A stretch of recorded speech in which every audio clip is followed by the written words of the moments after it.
વધીએ આગળ. તો લાસ્ટ ટાઈમ આપણે જે જોયું હતું બરાબર છે, એમાં શું જોયું હતું આપણે? તો લાસ્ટ ટાઈમ આપણે એક વસ્તુ જોઈ હતી જેને આપણે કહેતા હતા ચરઘાતાંકીય નિયમ. કઈ માટેનો? ચરઘાતાંકીય નિયમ. એ નિયમ આપણે શું લાવ્યા હતા? n બરાબર n0 e raised to minus lambda t. બીજું એક સૂત્ર શું લાવ્યા હતા આપણે? બીજું એક સૂત્ર યાદ કરો. 0.693 બાય લેમ્બડા. એક શેનું સૂત્ર હતું? ટાઉ નું હતું, ટાઉ 1/2 નું. બીજું એક સૂત્ર કયું હતું? ટાઉ અને n નું. યાદ છે? ટાઉ અને n નું. સોરી, n બોલાઈ ગયું મારથી. Tau is equal to 0.693 tau 1/2. Sorry, ઊંધું બોલી ગયો. Tau 1/2 is equal to 0.693 into tau. એ રહ્યું હતું ને, બરાબર? યસ. અને બીજું એક હતું તમારું 1 upon lambda is equal two n. n હતું કે શું હતું? ટાઉ.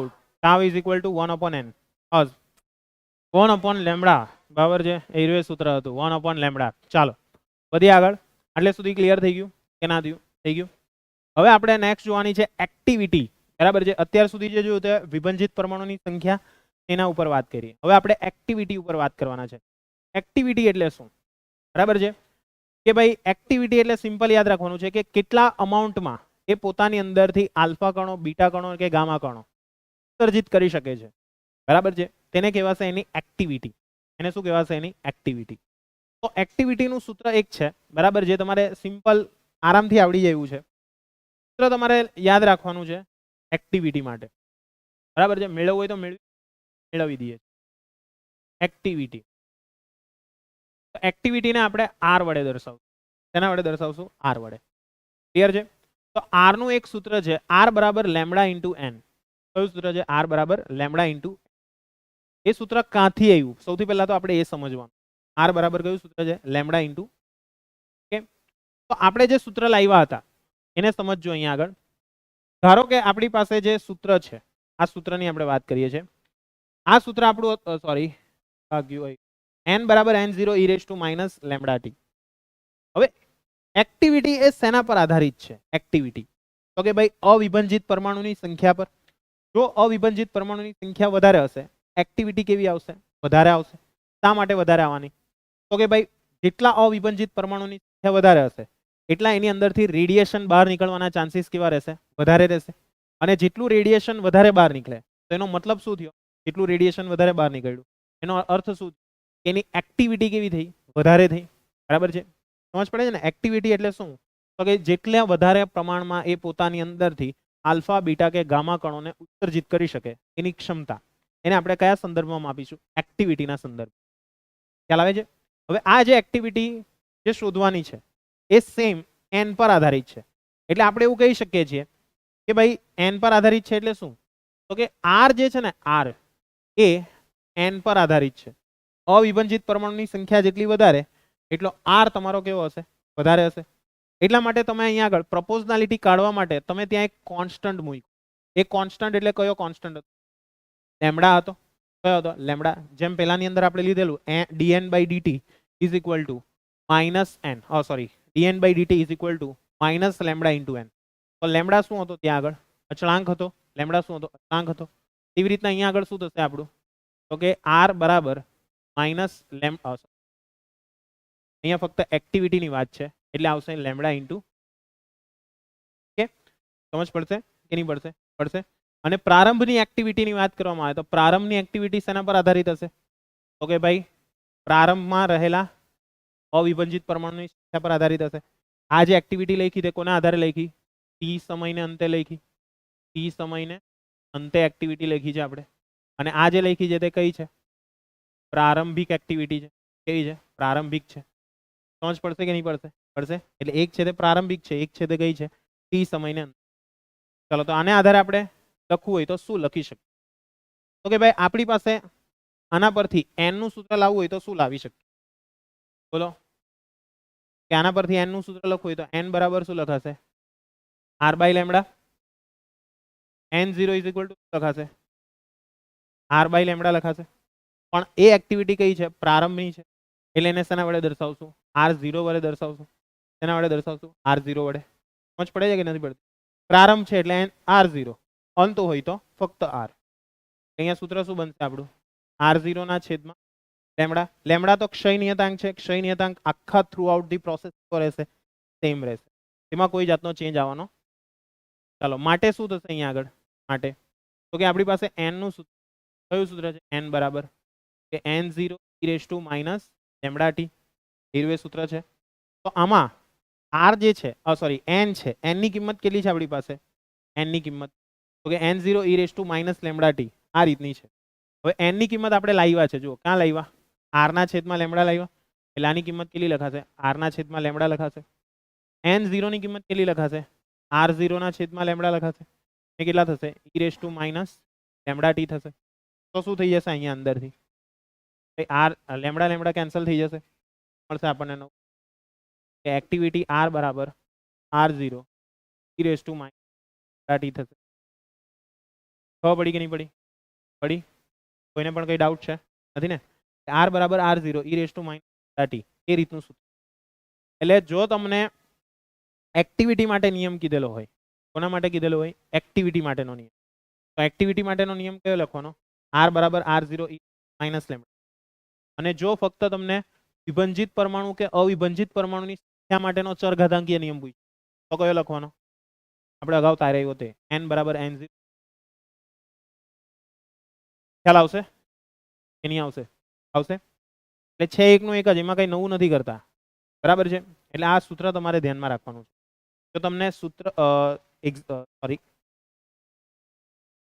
જો તમને એક્ઝામની અંદર એક્ટિવિટી શોધવા કહે તો આ સૂત્ર લેવાનું. અને અવિભંજિત પરમાણુની સંખ્યા શોધવા કહે તો કયું સૂત્ર લેવાનું? પેલું n વાળું. કયું સૂત્ર લેવાનું? n વાળું. આઈડિયા આવશે કે નહીં આવશે? આવશે. કોઈને પણ કઈ તકલીફ છે, ડાઉટ છે, ક્વેરી છે, ક્વેશ્ચન તો પૂછી લે, છે ને?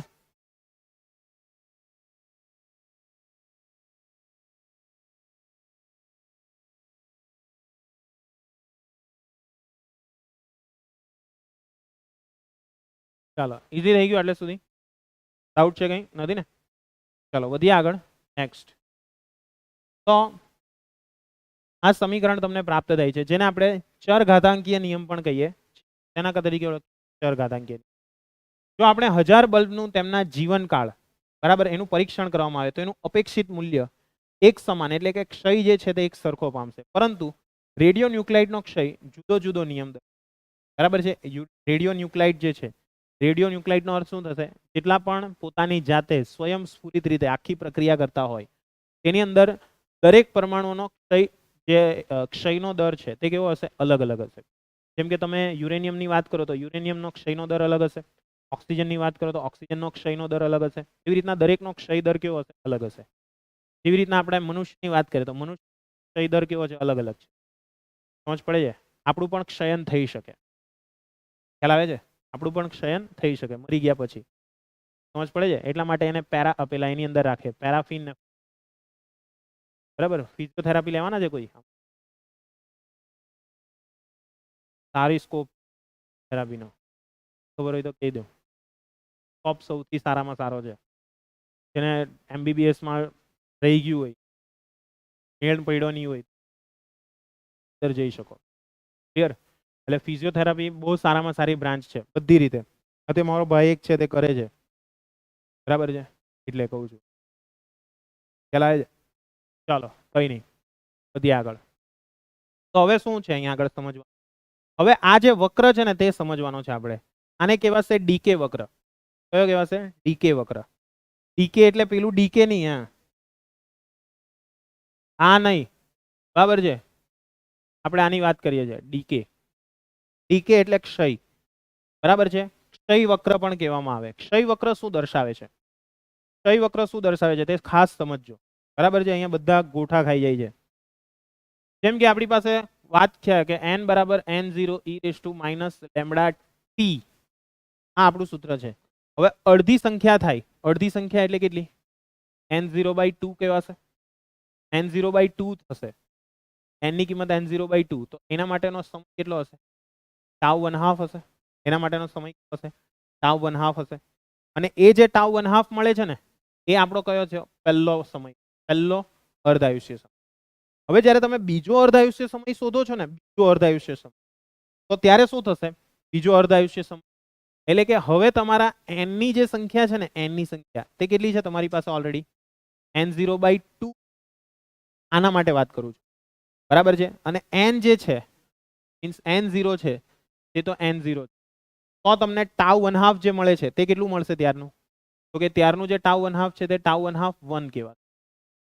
હવે બીજી વખતે વાત કરીએ કે ભાઈ જે હવે અડધી જે એની સાંદ્રતા બચી ગઈ છે, ત્યાર પછી કેટલો એનો જે જથ્થો છે એ જથ્થાનો અડધો જથ્થો થવામાં કેટલો સમય લાગે છે?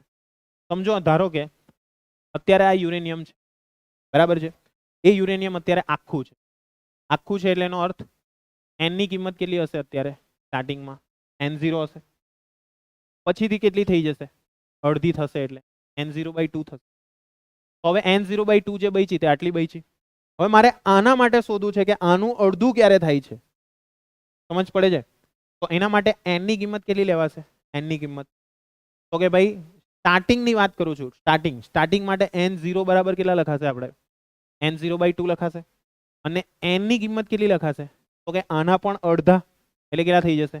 n0 કેટલા થઈ જશે? થઈ જશે. એ સમજ પડી? પડી? આઈડિયા આવે છે? એટલે અડધાનું અડધું થવા માટેનો સમય કેટલો, એના અડધાનો સમય કેટલો, એના અડધાનો સમય કેટલો, એ આપણે શું કરવાનું છે? કેલ્ક્યુલેટ કરવાનું. કરી નાખીએ. તો હવે શું થશે અહીંયા આગળ? તો કે ભાઈ આ જે છે n, એની કિંમત થઈ જશે હવે n0/4. અહીંયા n0 કેટલા આવશે? આપણે /2 આવશે. તેના માટેનો τ1/2 જે મળે એ કેટલો મળશે આપણને? 2 નંબરનો મળશે. ખ્યાલ આવશે? તો આવી રીતના તમે કન્ટિન્યુઅસ પ્રોસેસ કરશો, કન્ટિન્યુ. તો એને આધારે એટ ધી એન્ડ તમને એક મસ્ત સૂત્ર મળશે. અને એ જે સૂત્ર છે તે તમારે યાદ રાખવાનું છે. n/n0 is equal to 1/2 whole raise to. યાદ રાખવાનું છે n/n0 is equal to 1/2 whole raise to n. જ્યાં n શું છે? n કે n જે છે તેને કહેવાશે આપણો આપેલ સમય. n એટલે શું કહેવાશે? આપેલ સમય છેદમાં અર્ધ આયુ સમય. આપેલ સમય અર્ધ આયુ સમય. તારવીએ, ટેન્શન નહીં લેવું, બરાબર. આ સૂત્ર તમારા માટે બહુ ઇમ્પોર્ટન્ટ છે. ક્લિયર છે? એટલે કે તમારા n/n0 બરાબર 1/2 હોલ રેઝ ટુ n થાય છે. હવે 1/2 હોલ રેઝ ટુ n આવ્યા ક્યાંથી એને હવે સમજો. જુઓ, અહીંયા આગળ n અને n0 નો ગુણોત્તર મેળવો. કેટલા મળશે? n/n0. તો કે n કેટલા છે આપણી પાસે? n0/2 છે. એના છેદમાં કેટલા થશે? n0. તો આ કેન્સલ થયા એટલે કેટલા મળ્યા આપણને? /2 મળ્યા. એ જ વસ્તુ સેમ આના માટે એપ્લાય કરો તો પણ કેટલા મળશે આપણને? 1/2 મળશે. પણ એ કેટલા માટે હતું? બીજા માટે હતું. એવું જ સેમ નીચે જવા દો, બીજા માટે મળશે. એટલે n ની કિંમત કેવી થઈ? 2 ની ઘાતને આધારે વધારો ઘટાડો થયો. જેમ કે જો અહીંયા 2 છે, આ કેટલી થઈ? 4. 4 ની કેટલી થશે? 8. એટલે 2 ની ઘાતને આધારે થશે ને. એટલે n/n0 is equal to 2 whole raise to કેટલા મળશે? n મળશે. સમજ પડશે કે નહીં પડશે? પડશે. એટલે આ સૂત્ર તમારે ખાસ યાદ રાખવાનું છે, જે દાખલાઓમાં સૌથી વધારે વપરાશે. ખ્યાલ આવશે? દાખલાઓની અંદર કેવું વપરાશે? સૌથી વધારે વપરાશે. હવે કઈ રીતના આવે છે તેના ઉપર હવે થોડુંક એટલે સુધી ક્લિયર? એટલે સુધી ક્લિયર? કઈ પણ ડાઉટ, ક્વેરી, ક્વેશ્ચન નથી ને? પાક્કું એક કાચું? પાક્કું. ચાલો તો હવે મેળવીએ કઈ રીતના આવે છે. તો જોઈ લેજો જરાક. આના માટેનું હું તમને થોડાક સ્ટેપ ઊંધેથી કરાવીશ. ઊંધેથી સ્ટેપ કરાવું. સમજજો. ઘણી વખત તમે થિયરી ભૂલી જાઓ તો શું કરવાનું? આ ટેકનિકનો યુઝ. એટલે હું ભૂલી નથી ગયો, હા, પહેલા કહી દઉં. હા, કે હા સાહેબ ભૂલી ગયા એટલે જ તે. ધારો કે તમે થિયરી ભૂલી ગયા, એનો દાખલાનો જવાબ યાદ છે તમને, બરાબર. દાખલાનો જવાબ કમ્પ્લીટ યાદ છે. આ ટેકનિક બધી આપવી પડે, માર્ચ નજીક છે એટલે. ક્લિયર? પણ તમને ભૂલાઈ ગયું, ચાલો આવ્યું ક્યાંથી? તો આનું ઊંધું કરો. બંને બાજુ શું લઈ લો? લોગ લઈ લઈએ. ચાલો બંને બાજુ લોગ લેવો તો શું થશે? કે લોગ n ના છેદમાં n0. અહીંયા શું થશે? લોગ 1/2 આખાની n ઘાત થશે.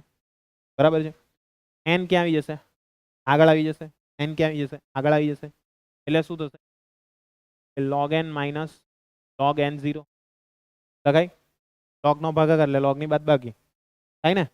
ચાલો અહીંયા શું થશે? n આગળ આવી ગયો. સેમ વે આ જ વસ્તુ અહીંયા આગળ એપ્લાય કરો.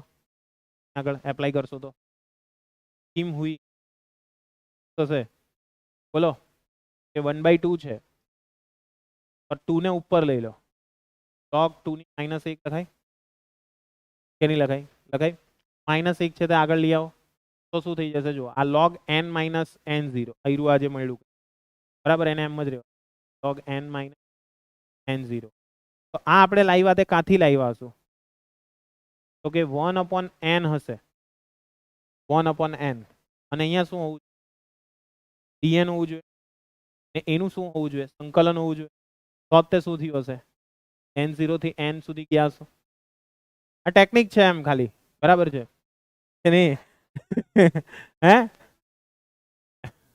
હે એમ કહું છું ખાલી બરાબર છે આના આધારે એક આગળ આવશે તો આ n થઈ ગયો અહીંયા શું થઈ ગયું log 2 બરાબર છે એટલે તમે આના ઉપરથી કંઈક લાવ્યા છો હવે આના પરથી તમને તરત સ્ટેપ યાદ આવી જાય કે સાલું કરવાનું શું છે એટલે કહેવાનો મતલબ એવો છે કે તમે આ ટેકનિકનો યુઝ કરીને તમે જવાબ પરથી સવાલ મેળવી શકો ખ્યાલ આવે છે જેને પાટિયા રીત કહી તમારી ભાષામાં બરાબર પાટિયા રીત પણ આપણે પાટિયાને બને ત્યાં સુધી ફોલો નથી કરવાનું જે ઓરિજિનલ મેથડ છે તેને ફોલો કરશું તો ભાઈ ઓરિજિનલ મેથડ શું છે કે આપણને સમય આપેલો હોવો જોઈએ શું આપેલો હોવો જોઈએ સમયની વાત છે આપણી પાસે તો કે n બરાબર સૂત્ર n0 e raised to minus lambda t t એટલે શું કહેવાશે આપણો આપેલો સમય કહેવાશે હવે આ જ વસ્તુ અર્ધ આયુ માટે મારે લખવી છે તેના માટે લખવી છે અર્ધ આયુ માટે તો અર્ધ આયુ માટે શું લખાશે તો કે n બરાબર કેટલી કિંમત લેવી પડશે n0/2 અને n0 તો કેટલા રહેશે n0 જ રહેશે n0 કેટલા રહેશે n0 જ રહેશે હવે સમજજો હે આ ખાસ સમજજો તો કે આને આધારે આપણે બીજું n0/2 is equal to n0 e raised to minus tau 1/2 લખાશે કે નહીં લખાશે લખાશે આ વેલ્યુ કેટલી થઈ ગઈ tau 1/2 થઈ ગઈ કેવાશે કે નહીં કેવાશે નહીં ખ્યાલ આવે છે ને ચાલો હવે આ જ વસ્તુને આપણે અલગ રીતના લખવી છે અલગ રીતના એટલે કઈ રીતના તો કે ભાઈ જુઓ આ બંને કંઈક દેખાય છે સરખા જેવા આ દેખાય કઈ સરખા જેવા આ બે કેન્સલ થશે એટલે અહીંયા શું મળશે -2 e raised to minus lambda t ના છેદમાં tau 1/2 તો આપણે લખી શકીએ કે ના લખી શકીએ હવે હું શું કરું છું આનો અને આનો ગુણોત્તર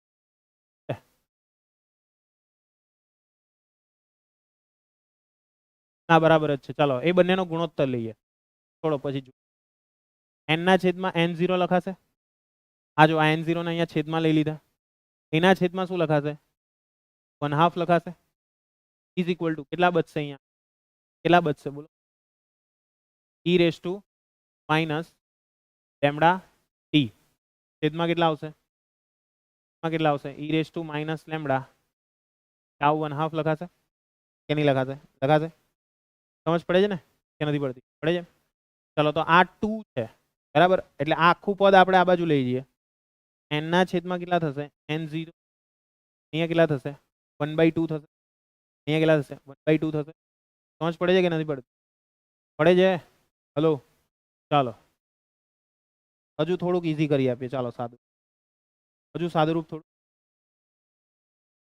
n/n0 આખાના છેદમાં 1/2 હવે આ e છે આ બંને છે કંઈક જુઓ e લેમ્બડા અને t આવું કંઈક આપણને દેખાય છે તો હવે આનું સાદુરૂપ મારે કંઈક આપવું હોય તો કઈ રીતના આપી શકાય ઈઝી વેમાં સાદુરૂપ આપવું છે તો કઈ રીતના આપી શકાય તો કે જુઓ ઘાત આધાર સરખા છે તો ઘાતની અંદર કંઈક રૂપાંતરણ કરી શકીએ ચાલો તો શું રૂપાંતરણ કરી શકીએ કે આ e લખી દીધો માઇનસ લેમ્બડા t છે ઉપર જશે એટલે કેવું થઈ પ્લસ થઈ જશે તો કેટલા થઈ જશે અહીંયા લેમ્બડા tau 1/2 આધાર સરખા ઘાતનો સરવાળો પણ છેદમાંથી ક્યાં ગયો અંશમાં ગયો એટલે કેવું થઈ પોઝિટિવ થઈ ખ્યાલ છે ને આ નિયમ હા ખ્યાલ છે તો બહુ સારું છે ભાઈ ચાલો ખ્યાલ નથી ને ખ્યાલ છે હવે શું થશે જુઓ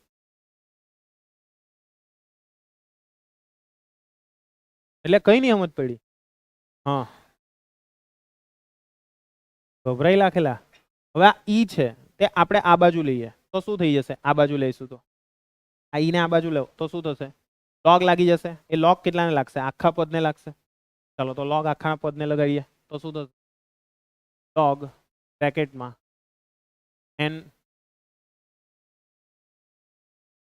n by n0 એના છેદમાં કેટલા આવશે?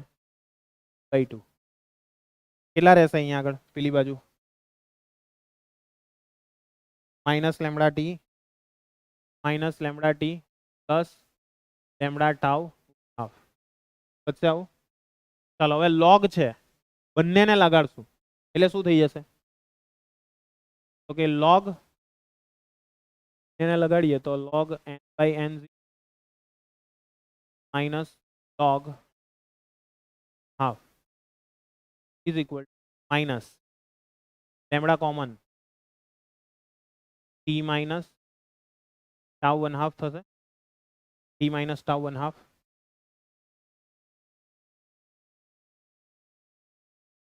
લહણ માઇનસ કોમન કાઢ્યા, હું પ્લસ આવે ડેશ. ચાલો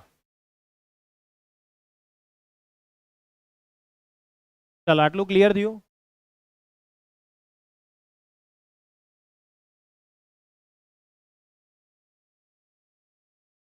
ચાલો લેમડાનું ચાલો અહીંયા ધ્યાન આપો. હવે આ log 1/2 છે. અહીંયા સમજો આ log 1/2 છે. એના આધારે મારે કંઈક લખવું હોય તો શું લખી શકાય? એક મિનિટ, હજુ આ થોડું કોમ્પ્લિકેટેડ કરી નાખ્યું મેં. તો કોમ્પ્લિકેટેડ કરી નાખ્યું.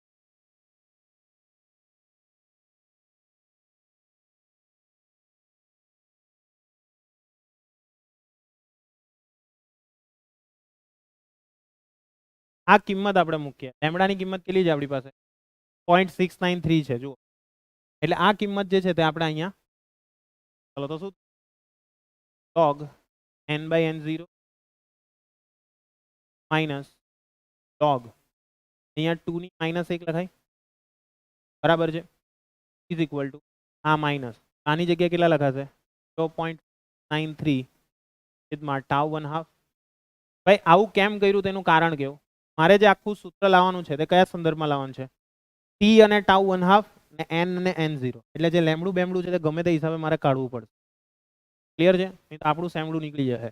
ચાલો તો આને આપણે આગળ લઈ લઈએ તો log n બાય શું થશે? n0. હવે અહીંયા શું થશે? આ 2 આગળ આવ્યા એટલે આ log બેઝ e લગાશે. ચાલો હવે શું થશે અહીંયા આગળ? હવે શું થશે અહીંયા આગળ? તો કે આ જે છે તેની જગ્યા પર મારાથી શું લખાશે? માઇનસ log બેઝ e લખાશે. -2 log બેઝ e. અહીંયા આગળ શું થઈ જશે? કે આ t ના છેદમાં ટાઉ 1/2 થઈ ગયું. એવી રીતના સેમ આ -1 કારણ કે ટાઉ 1/2 અંદર છેદમાં જવા. ક્લિયર થઈ ગયું કે ના થયું? નહીં થયું? થઈ ગયું ને? ચાલો હવે શું કરીએ તે જોજો.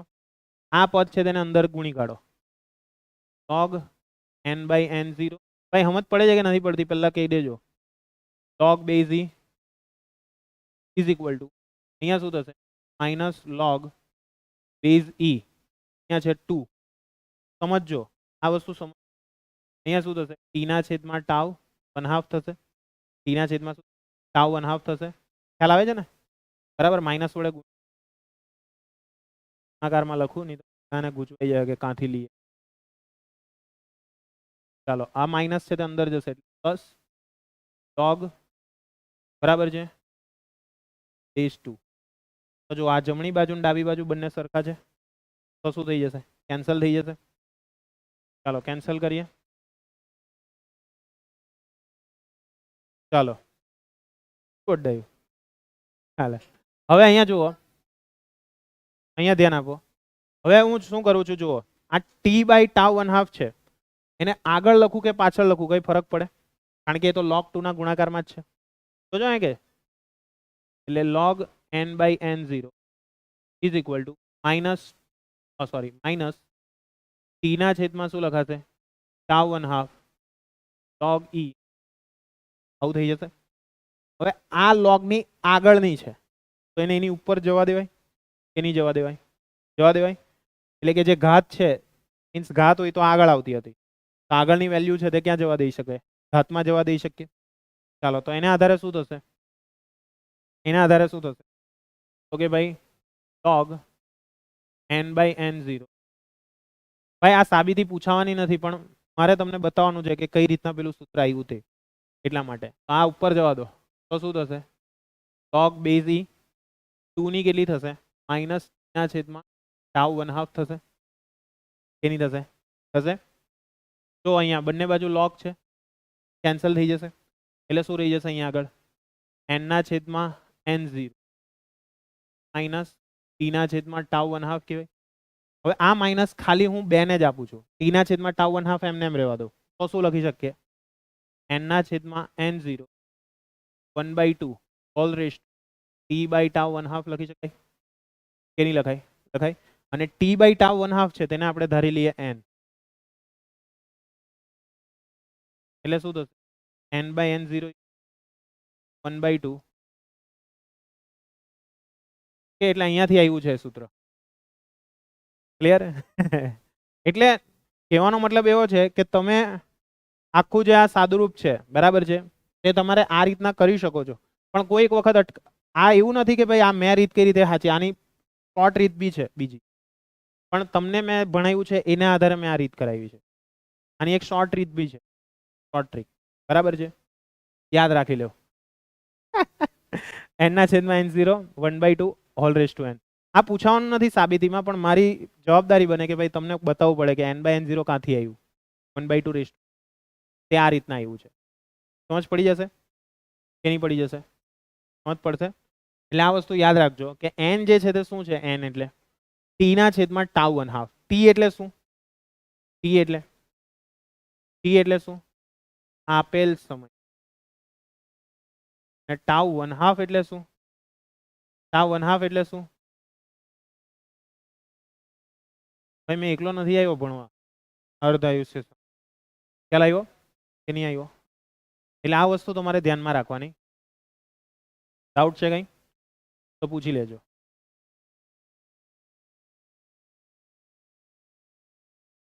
ચાલો ક્લિયર થઈ ગયું. હવે અહીંયા આગળ બીજો એક એકમ વિશે આપણે સમજવાનું છે કે જે એક્ટિવિટી આપણે ભણી ગયા તેનો એકમ આવશે બેકવેરલ. બેકવેરલ, બેરલ ની બેકવેરલ, બરાબર છે. જે વૈજ્ઞાનિક હતા તેના નામ પરથી એનો એકમ છે બેકવેરલ. અને બીજો એક એકમ છે એનો કયો છે? ક્યુરી. કે મેડમ ક્યુરી હતા, મેડમ ક્યુરી, તેની યાદમાં એનો એકમ છે. ક્લિયર છે. અને એનું બીજો એક એકમ છે વિભંજન પર સેકન્ડ. બીજો એક એકમ કયો છે? વિભંજન પર સેકન્ડ. બરાબર. એક્ટિવિટીના એકમો આટલા છે, યાદ રાખજો. ફરીથી બોલી જાઉં છું, ધ્યાનથી સમજજો. જે આર તમે લખો છો ને, આર ની વાત કરું છું, આ આર, બરાબર, એના એકમો કયા કયા છે? એક એકમ છે તમારો બેકવેરલ, જેને બકુ એના વડે દર્શાવાશે. ક્લિયર છે? બીક્યુ, બકુ. ત્યાર પછી નેક્સ્ટ છે ક્યુ, બરાબર છે. તો એક ક્યુરી બરાબર કેટલા? તો કે 3.8 ગુણ્યા 10 ની 10, સોરી 3.7 10 ની 10, બરાબર છે. 3.7 10 ની 10, ઓકે, 3.7 10 ની 10. અને એ શેમાં આવશે? વિભંજન પર સેકન્ડમાં આવશે. વિભંજન પર સેકન્ડ. અથવા એક ક્યુરી બરાબર 3.7 ગુણ્યા 10 ની 10 ઘાત બકુ. યાદ રાખજો. ક્લિયર છે? એટલે આટલી બકી હોય ત્યારે તમારી એક ક્યુરી. ખ્યાલ આવે છે? ચાલો બીજું શું યાદ રાખશો?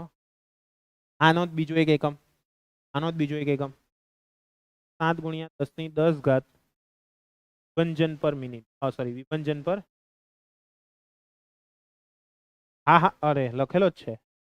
ચાલો કઈ નહીં, આવું જ થાય. સોરી હું લખતો આવું હતો, ડેશ, હું આવું લખતો હતો, 1 બકુ ઇઝ ઇક્વલ ટુ 1 વિભંજન પર સેકન્ડ. ઓકે, લખાય બીજું. એટલે એક બેકવેરલ બરાબર એક વિભંજન પર સેકન્ડ. ઓકે, યાદ રાખજો. આ તમારા બધા એકમો થયા. ક્લિયર? આઈડિયા આવશે? તો આઈ હોપ કે તમને બધાને આ ચરઘાતાંકીય નિયમમાં ખ્યાલ આવી ગયો હશે. ક્લિયર છે? ચલો વધીએ આગળ. નેક્સ્ટ. આટલું ક્લિયર થઈ ગયું? કોઈ પણ ડાઉટ છે? ચલો હવે નેક્સ્ટ છે આપણો આલ્ફા ક્ષય. નેક્સ્ટ છે આપણો આલ્ફાક્ષય, બરાબર છે. પતાવી દઈએ, થિયરીનું પોર્શન એકલા દાખલા જ કરી પતી જશે કાલે ચેપ્ટર.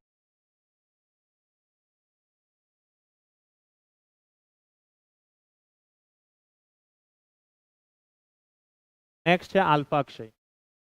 હવે આલ્ફાક્ષય શું છે? આલ્ફાક્ષય એ આપણે સમજ. આલ્ફાક્ષયમાં સિમ્પલ યાદ રાખવાનું છે કે એમાંથી હિલિયમ જે છે ને, હિલિયમ, બરાબર છે, એ પોતાનામાંથી હિલિયમનું ઉત્સર્જન કરશે. એનું ઉત્સર્જન કરશે હિલિયમનું. પણ હિલિયમનું જે ઉત્સર્જન થાય છે તે સ્વતઃ થશે. સ્વતઃ એટલે પોતાની જાતે જ બહાર કાઢ્યા કરશે. તો ક્ષય સાચો થયો. એ તો આપણે શું કરાયું કહીએ, વિખંડન કરાયું એવું કે. તો આપણે કોઈ બહારથી ઉર્જા આપીને એનું શું કરશું, તોડશું, અને એની અંદરથી જો આલ્ફા કણ, બીટા કણ કે ગામા કણો બહાર નીકળતા હોય તો એને આપણે શું કહીશું? એ જે પ્રક્રિયા છે તેને વિખંડનની પ્રક્રિયા. પોતાની જાતે કરશે તો એને કહેશું. સમજ પડે છે? જે પણ પોતાની જાતે થતું હોય તે શું છે? ક્ષય છે. બરાબર છે સુમૈયા? ખ્યાલ આવે છે ને? લાગી જજે. ચાલો, એટલે આલ્ફા ક્ષય છે તે સમજીએ. ધારો કે આપણી પાસે છે 92 યુરેનિયમ 238. 92 યુરેનિયમ 38, બરાબર છે. 92 યુરેનિયમ 238 એ પોતાના અંદરથી શું કરે છે? આલ્ફા ક્ષય કરે છે. આલ્ફા ક્ષય એટલે કે પોતાની જાતે સ્વતઃ રીતે હિલિયમને શું કરે છે? બહાર કાઢે છે. તો જો હિલિયમને બહાર કાઢતો હોય તો શું લખાશે? અહીંયા આગળ He4 લખાશે. ક્લિયર છે? તો હવે અહીંયા જે કોઈ પણ બહાર નીકળી ગયા પછી જે પરમાણુ બચી રહ્યો તે કયો છે? તો એના માટે તમારે કઈ નહીં કરવાનું. 92 માંથી કેટલા બાદ કરી નાખવાના? 2 બાદ કરી નાખવાના. એ કેટલા બચ્યા? 90. 238 માંથી 4 જાય તો કેટલા રહેશે? 230 રહેશે. કેટલા રહેશે? 234. તો 90 નંબરનો પરમાણુ કયો છે ખબર છે? પ્લુટોનિયમ છે. બરાબર છે. પ્લુટોનિયમ કામ થોરિયમ, સોરી, થોરિયમ, બરાબર છે. થોરિયમ, TH, બરાબર છે. ધારો કે તમને યાદ નથી આવતું, કેમેસ્ટ્રી તમને કાપી નાખે માર્ક, પણ ધારો કે યાદ નથી આવતું તો તમારે અહીંયા એની જગ્યાએ શું લખી દેવાનું? એક્સ લખી દેવાનું. એક્સ કોઈ હશે, એક્સ. ક્લિયર છે? કોણ એ ખબર નહીં. નહીં, એ નહીં, તમે વિચારો છો એ નહીં, બરાબર. એક્સ હશે કોઈ, બરાબર. પાર્થ ખ્યાલ આવે છે કે નહીં? ક્લિયર? એટલે આ ધ્યાનમાં રાખજો. ક્લિયર? એટલે યાદ નહીં રાખતા બહુ, કોણ છે એ ખબર નહીં, પણ હશે કોઈ એક્સ. ક્લિયર છે? કૃણાલ પેલી છે એક્સ. નહીં અલા આવું. ચાલો, ઈઝી થઈ ગયો એટલે સુધી. તો હવે અહીંયા આગળ શું થાય છે? જ્યારે એની અંદરથી એક્સ અક્ષ વાય અક્ષ નહીં, પછી માપજે. અહીંયા જો, તો અહીંયા શું થશે? જ્યારે સ્વતઃ એની અંદરથી શું થશે? તો કે ભાઈ આવા આલ્ફા કણો બહાર નીકળતા જશે, બરાબર છે. તો એ દરમિયાન શું થશે? તો કે ઉષ્માનું ઉત્સર્જન થશે. એક્સ આવે એટલે ઉષ્માનું ઉત્સર્જન થાય જ. ક્લિયર છે? લડા મૂકી થયા જ કરતી હોય એટલે ઉત્સર્જન થવાનું જ છે. ત્યાં ઉષ્મા કંઈક તો બહાર નીકળશે, કાં તો કોઈ આપીને જતું રહ્યું. ખ્યાલ આવે છે? હા, એટલે આવું બધું હોય. સમજ પડે છે? એટલે આખી પ્રક્રિયાની અંદર ઉષ્મા કાં તો શું થશે? આપશે, કાં તો ઉષ્મા બહાર કાઢશે. ક્લિયર છે? તો હવે એ ઉષ્માનું ઉત્સર્જન કેટલું થયું છે, શું થયું છે, તે આપણે હવે ચકાસવું પડશે. ક્લિયર છે યોગેશ? બરાબર, સાચો છે. ચાલો, તો એના માટે આપણે સિમ્પલ પ્રક્રિયા જોઈશું જેને આપણે ઉર્જા સંરક્ષણનો નિયમ કહીએ છીએ. તો હવે ઉર્જા સંરક્ષણનો નિયમ શું કહે છે તે સમજો.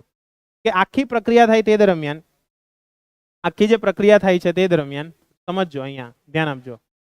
બસ હવે ઘડવા લઈ ગઈ પેલી તો શું થયા કરે તો જીવન છે, ચાલ્યા કરે એવું. ચાલો ચાલો વધ્યા આગળ. ચાલો બસ, ચાલો એમ કહી રહ્યા અરે કઈ નહીં, તો ખુશી ના આંસુ આવી ગયા. ચાલો કઈ નહીં સમજો.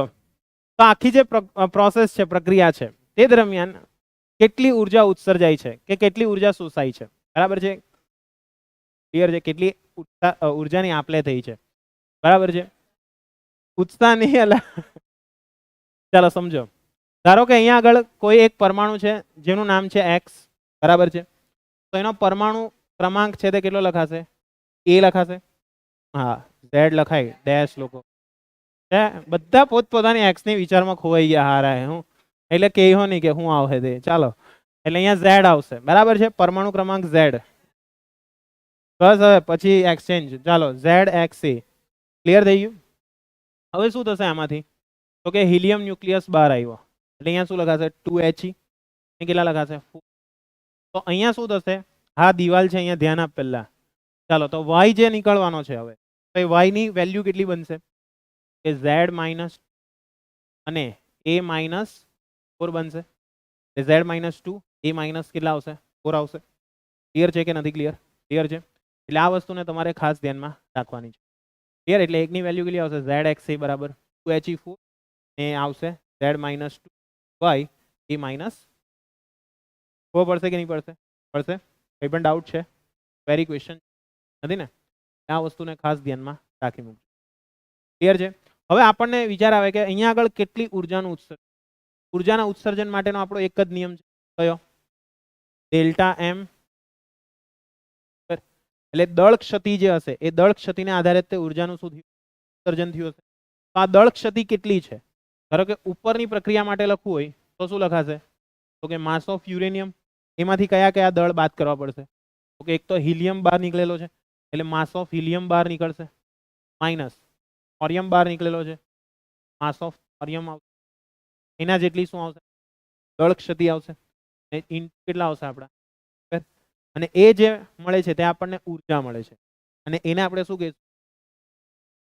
જો તમારા Q ની વેલ્યુ ગ્રેટર ધેન 0 હોય તો એ પ્રક્રિયાને કહેવાશે ઉષ્માક્ષેપક પ્રક્રિયા. કેવી કહેવાશે? ઉષ્માક્ષેપક પ્રક્રિયા. અને જો તમારા Q ની વેલ્યુ લેસ ધેન 0 હોય તો એને કહેવાશે આપણી ઉષ્માશોષક પ્રક્રિયા. ખ્યાલ આવશે કે નહીં આવશે? આવશે. એટલે એક છે તે ઉષ્માક્ષેપક. ક્ષેપક ક્યારે કહેવાશે? Greater than 0. લેસ ધેન 0 હોય તો કઈ કહેવાશે? ઉષ્મા. ખ્યાલ આવશે. એટલે આલ્ફા ક્ષયમાં કંઈ જ નથી યાદ રાખવાનું. આલ્ફા ક્ષયમાં ખાલી શું યાદ રાખવાનું છે? હિલિયમનો ન્યુક્લિયસ બહાર નીકળશે. કોણ બહાર નીકળશે? હિલિયમનો. અને એની અંદરથી પ્રાપ્ત થતી ઉર્જા કેટલી હશે? તો કે ભાઈ આના જેટલી. ક્લિયર છે? ચાલો ખાસ ધ્યાન રાખજો. Q ગ્રેટર ધેન 0 તો લેસ ધેન 0 તો ઇઝી. ચાલો નેક્સ્ટ આવે છે આપણું બીટા. બરાબર છે. નેક્સ્ટ છે આપણું બીટા ક્ષય. તો બીટા ક્ષય શું છે? તો બીટા ક્ષય એટલે મેં તમને કીધું કે કોઈ પણ ન્યુક્લિયસ પોતાની જાતે સ્વતઃ, બરાબર છે, પોતાની જાતે સ્વતઃ પ્રોટોન પ્રોટોનની ઇલેક્ટ્રોન અથવા પોઝિટ્રોન એનું શું કરતો હોય? ઉત્સર્જન કરતો હોય. એનો અર્થ એ જે પરમાણુ છે તે પોતે કયો ક્ષય કરાવે છે? બીટા ક્ષય કરાવે છે કહી શકીએ. ક્લિયર છે. હવે એક ક્ષય થાય છે તે દરમિયાન ખાસ ધ્યાન રાખજો, જ્યારે પણ બીટા ક્ષય થાય છે તેમાં જો ઇલેક્ટ્રોનનું ઉત્સર્જન થતું, બરાબર છે, ઇલેક્ટ્રોન, જો ઇલેક્ટ્રોનનું ઉત્સર્જન થાય તો એને કહેવાશે આપણો બીટા માઇનસ ક્ષય. ખાસ ધ્યાન રાખજો. બરાબર છે. અહીંયા લખી દઉં છું બીટા ક્ષય. બીટા ક્ષયની અંદર કયા કયા આવશે? બે આવશે. પહેલો ક્ષય કયો આવશે? પહેલો ક્ષય તો બીટાનો માઇનસ. બરાબર છે. એટલે બીટા માઇનસ છે. તો બીટા માઇનસ છે અંદર શું થશે? તો કે આખી જે પ્રક્રિયા થાય છે એ પ્રક્રિયાની અંદર ઇલેક્ટ્રોન બહાર નીકળશે. ત્યાં એક્સ પરમાણુ છે કોઈ, ધારો કે, તો એની અંદરથી શું થાય છે? ઇલેક્ટ્રોન બહાર નીકળશે. એની સાથે સાથે બીજો એક અપરમાણવીય કણ જેનું નામ છે એન્ટી ન્યુટ્રિનો, નામ છે એન્ટી ન્યુટ્રિનો, એ બહાર નીકળશે. પ્લસ પ્રાપ્ત એની અંદરથી બહાર નીકળશે. ખાસ ધ્યાન રાખજો, ઇલેક્ટ્રોન બહાર નીકળે ત્યારે એની સાથે કોણ બહાર નીકળશે? Anti neutrino. મેં આગળ તમને કીધેલું હતું આવું. બરાબર છે. અને બીજું કોણ બહાર નીકળે? ધારો કે બીટા પ્લસ ક્ષય થતો છે. કયો ક્ષય થાય છે? Beta plus. તો જે કોઈ પણ એક્સ પરમાણુ છે તેમાંથી પડશે તો કે પોઝિટ્રોન છૂટો પડશે. પ્લસ ક્ષય હોય તો એની સાથે કોણ આવશે? ટ્રીનો. ખ્યાલ આવશે? કોણ આવશે? ટ્રીનો. અને પ્લસ પોતાની અંદરથી શું કરશે? થોડા પ્રમાણમાં ઉર્જા ઉત્પન્ન કરશે. ખ્યાલ આવશે? એટલે માઇનસ હોય તો ઇલેક્ટ્રોન ને પોઝિટ્રોન, ઇલેક્ટ્રોન અને ન્યુટ્રિન, એન્ટી ન્યુટ્રિનો, અને પોઝિટ્રોન હોય તો કોણ આવશે? ટ્રીનો.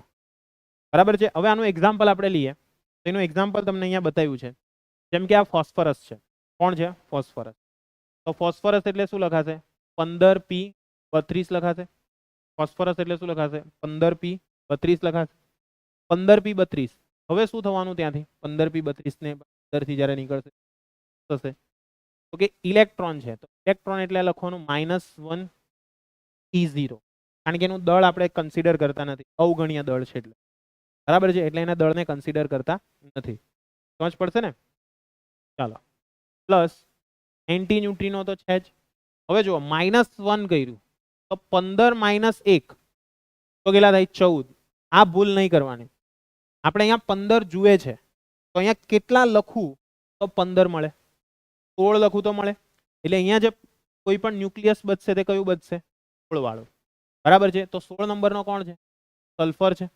એટલે સલ્ફર એ પરમાણુ ભાર કેવો રહેશે? સરખો જ રહેશે. કે સમજ પડશે? એટલે જ્યારે પણ તમને બીટા માઇનસ ક્ષય કહી ત્યારે કઈ રીતના કરવાનું? આ રીતના. ખ્યાલ આવ્યો? આવ્યો? જ્યારે પણ ક્ષય થાય તે દરમિયાન અહીંયા એક વધારાનું, બરાબર છે, વધારાનું જે પદાર્થ છે તેમાંથી શું થશે? બહાર નીકળશે. ખ્યાલ આવશે? પ્રક્રિયા બેલેન્સ કરવા માટે. નહીં ખબર પડી? પડી? પછી આનું રીઝન કેવું, કઈ રીતના થાય છે તે પહેલા આટલું સમજ. ક્લિયર છે? હવે નેક્સ્ટ છે બીટા પ્લસ ક્ષય. તો બીટા પ્લસ ક્ષય ની અંદર શું થશે? તો કે બીટા પ્લસ ક્ષય છે તે ઉદાહરણ તમને દઈ રહ્યું, સોડિયમ વાળું, બરાબર છે. સોડિયમ, સોડિયમ એટલે શું? કે ભાઈ 11 Na 23 છે, 11 Na 23, તો શું થશે બોલો? 11 Na 23 આવે ને, બરાબર? 11 23, ક્લિયર છે? તો ઇલેક્ટ્રોન સોરી પોઝિટ્રોન છે, અહીંયા +1 લખાશે, અહીંયા શું આવશે? ત્રીનો આવશે. તો આ 1 છે, +1 છે, તો અહીંયા કેટલા મૂકવા પડશે? 10 મૂકવા પડશે. તો 10 વાળો કોણ આવશે? 23 વાળો આવશે. ક્લિયર? આ રીતના શું થશે? બીટા ક્ષય અને બીટા માઇનસ ક્ષય. પડી કે નહીં પડી? પડી? આઈડિયા આવ્યો? એટલે બીટા પ્લસ છે, બીટા માઇનસ છે, ક્લિયર છે કે નથી ક્લિયર? ક્લિયર? આપ 22 હોય તો 22 લેજો, 23 હોય તો 23 લઈ લેજો, ચાલશે. સમસ્થાનિકો આવે, સોડિયમના પણ સમસ્થાનિક છે. 22 વાળો ક્લિયર છે? ડાઉટ છે કઈ? નથી ને? એટલે આ વસ્તુ તમારે ધ્યાનમાં રાખવાની છે. 22 હોય તો ભાઈ 22 લઈ લેજો. ક્લિયર છે? હવે આ જે ક્ષય થાય છે એ શું દર્શાવે છે? તો કે ભાઈ જે ઉત્સર્જન થાય છે તેની અંદર જે નિર્બળ આંતરક્રિયાઓ હોય છે તેની પરખ કરવી ખૂબ મુશ્કેલ છે. એટલા માટે બીટા પ્લસ ક્ષય અને બીટા માઇનસ ક્ષયનો ઉપયોગ કરવામાં આવે. બીટા પ્લસ ક્ષય અને બીટા માઇનસ ક્ષય એ શું દર્શાવે છે? કે જ્યારે પણ આપણું પરમાણુઓની અંદર વિખંડનની ક્રિયા થતી હોય અને એન્ડ આવી ગયો હોય, એકદમ એન્ડ, બરાબર છે, કારણ કે એન્ડ આવશે એટલે શું થશે? સ્વતઃ પોતાની અંદરથી કાં તો બીટા પ્લસ ક્ષય દર્શાવશે કાં તો બીટા માઇનસ ક્ષય. મોટા પરમાણુ હોય ને તો શું કરશે? મોટા મોટા કણોને બહાર કાઢશે. મોટા કણ તરીકે કોણ? આલ્ફા છે. પછી એનાથી નાના કણ્યા કે બીટા પ્લસ ને બીટા માઇનસ, એટલે ઇલેક્ટ્રોન અને પોઝિટ્રોન.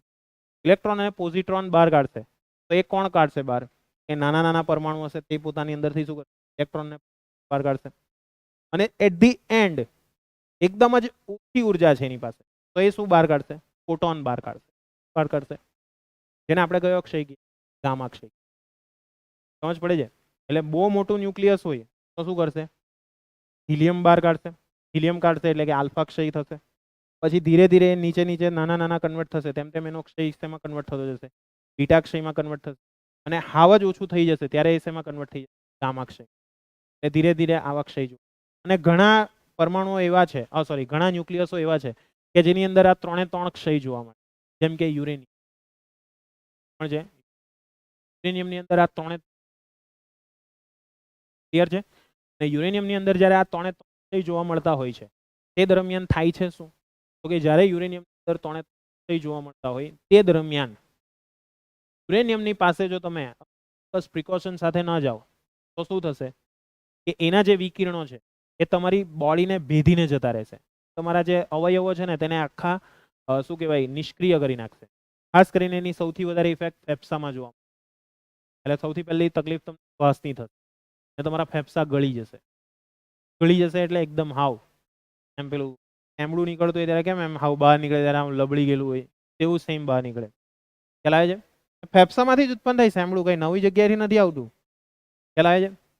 આ બધું વસ્તુ સમજ પડી? ક્લિયર છે? એટલે આ વસ્તુ ધ્યાનમાં રાખવાનું. ક્લિયર થઈ ગયું? તો એની ડિટેલ આપણે આવતીકાલે ચકાસશું. બહુ ઇઝી ચેપ્ટર છે, આમાં કંઈ નથી લેવાનું. બરાબર, પપ્પુ ચેપ્ટર છે હાવ. આલ્ફા ક્ષય, બીટા ક્ષય, ગામા ક્ષય. ઓકે, આજે આટલું રાખીએ.